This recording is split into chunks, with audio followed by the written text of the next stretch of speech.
Smart Ideas avec Gwenaëlle Ferlico, bonjour. Bonjour. Bienvenue, vous êtes la cofondatrice d'Ashoka, vous l'avez créé en 2018 avec Frédéric Vergoz. C'était quoi votre idée de départ, le déclic? Racontez-moi.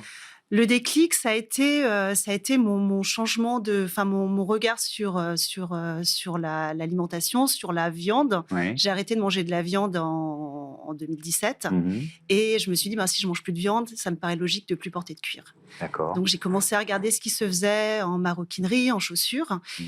et c'était assez compliqué de trouver des beaux articles avec à la fois un design et la qualité qui allait avec. Mhm.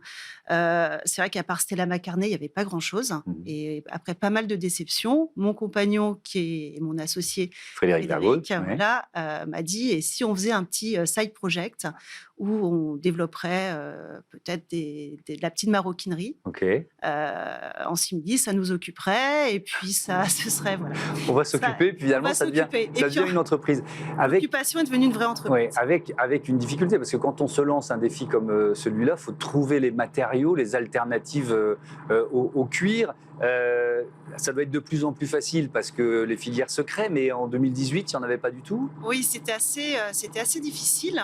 On a commencé on a fait nos premiers prototypes avec un simili-cuir de très bonne qualité qui était d'origine italienne. Ouais. Et ensuite, en même temps, en parallèle, on a découvert l'Apple Skin. On a été les premiers en France à réussir à mettre la main dessus. Je peux vous dire que c'était pas facile et qu'on était nombreux à essayer de l'avoir. Donc, c'est des coproduits de pommes, rare. Des déchets de pommes. Ce sont des résidus de pommes de l'industrie ça. agroalimentaire. Ouais. Donc, ça vient du nord de l'Italie, dans la région de Bolzano. Mmh. Et ces résidus sont transformés en poudre.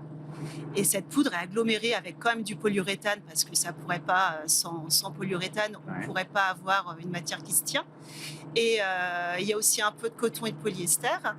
Et du coup, mais ça permet d'avoir un simili-cuir avec un déchet à 25% dans la matière, et qui donne quand même une matière biosourcée et avec moins de polyuréthane. Mais alors, vous remplacez le cuir, vous remplacez aussi la laine, la soie. Pour tous ces matériaux, il y a une alternative ?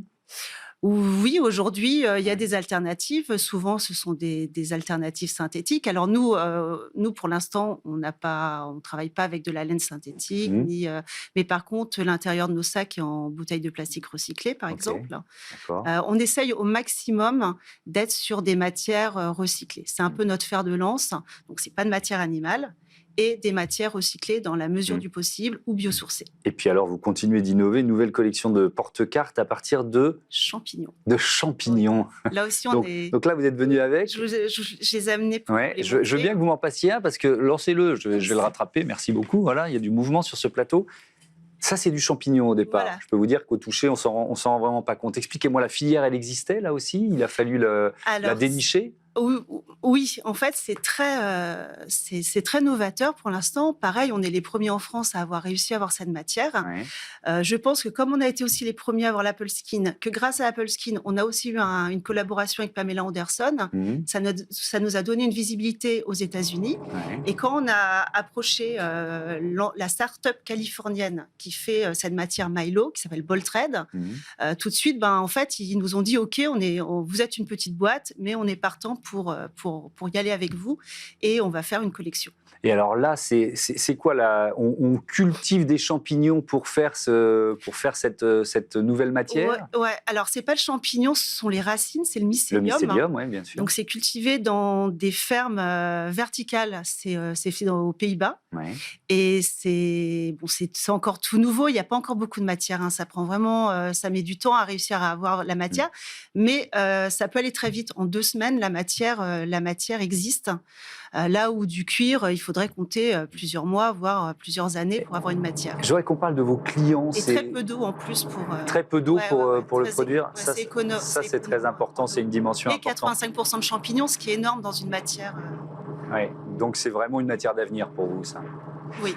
Les clients, il y a cette démarche-là qu'on comprend et qu'on voit beaucoup sur la nourriture, elle commence à aller au-delà de la nourriture? Démarche végane? Oui. Alors, au départ, j'ai pas la connaissance parfaite de nos clients, mais on a quand même un cœur de cible qui est vegan à la base. Nous, on s'est fait connaître lors du Veggie World de 2018, qui est le salon du mode de vie vegan. Ouais. C'est là qu'on s'est fait connaître. Ça a tout de suite pris. On s'est senti vraiment accompagnés, entourés. Et aujourd'hui, moi, ce qui m'intéresse, c'est que les gens prennent vraiment conscience que ce sont des matières d'avenir, qu'elles sont plus éco-responsables, que c'est pas parce que c'est pas du cuir que c'est pas quali, bien au contraire, et qu'on touche par nos designs, par la qualité de nos produits, une cible beaucoup plus large. Merci beaucoup. Je signale aussi que vous reversez une partie de vos Oui, bénéfices à des associations de défense des animaux. Merci et bon vent à Ashoka. Voilà, c'est la fin de ce numéro bruyant. Désolé encore pour l'ambiance sonore de ce Smart Impact. À très vite sur Bismart.